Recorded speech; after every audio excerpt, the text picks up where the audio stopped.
Assalamualaikum warahmatullahi wabarakatuh. Perkenalkan, nama saya Jamilia Aini. Saya akan menjelaskan tentang hakikat kurikulum. Sejarah kurikulum. Secara etimologi, kata kurikulum ini berasal dari bahasa Latin, yaitu currere, yang artinya jarak tempuh atau lintasan balap. Awalnya, istilah ini digunakan dalam dunia olahraga sebelum akhirnya diadopsi ke dunia pendidikan sebagai lintasan pembelajaran. Abad ke-17, kurikulum dipahami sebagai daftar mata pelajaran atau silabus.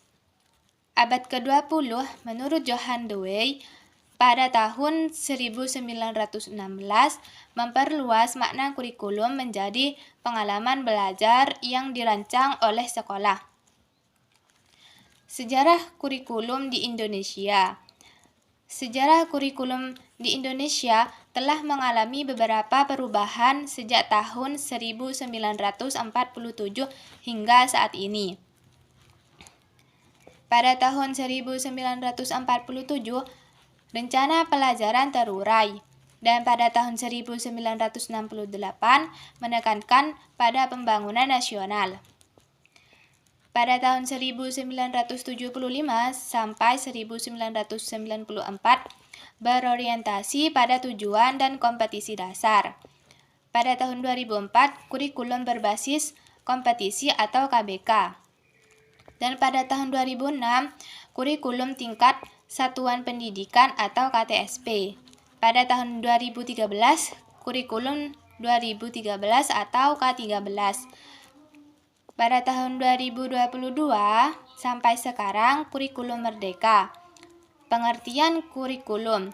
Kurikulum dapat didefinisikan dari beberapa sudut pandang. Undang-Undang Nomor 20 Tahun 2003 tentang Sisdiknas. Kurikulum adalah seperangkat rencana dan pengaturan mengenai tujuan, isi, dan bahan pelajaran serta cara yang digunakan sebagai pedoman dalam penyelenggaraan kegiatan pembelajaran. Menurut Hilda Tabas 1962, kurikulum adalah sebuah rencana belajar untuk peserta didik. Ornstein dan Hankis 2014, kurikulum mencangkup isi, tujuan, strategi, evaluasi, dan pengalaman belajar. Konsep kurikulum ada 4. Konsep utama dalam memandang kurikulum. Yang pertama, kurikulum sebagai produk berupa dokumen atau rencana tertulis seperti silabus atau RPP.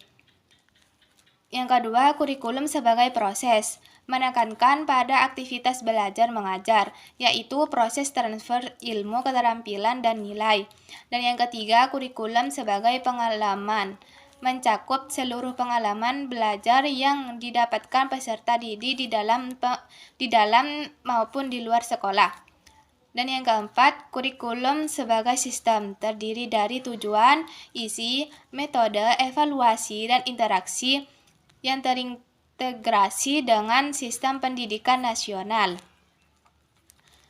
Fungsi kurikulum. Kurikulum memiliki beberapa fungsi penting dalam pendidikan. Fungsi filosofis, menjadi pedoman arah pendidikan sesuai dengan falsafah bangsa. Fungsi psikologis, mengembangkan potensi, minat, dan bakat serta peserta didik. Fungsi sosial, menyiapkan peserta didik menjadi anggota masyarakat yang produktif. Fungsi pedagogis, menjadi pedoman bagi guru dalam merancang proses pembelajaran. Fungsi administratif, memberikan standar, kontrol, dan evaluasi terhadap proses pendidikan. Sekian penjelasan dari saya, kurang lebihnya mohon maaf. Wassalamualaikum warahmatullahi wabarakatuh.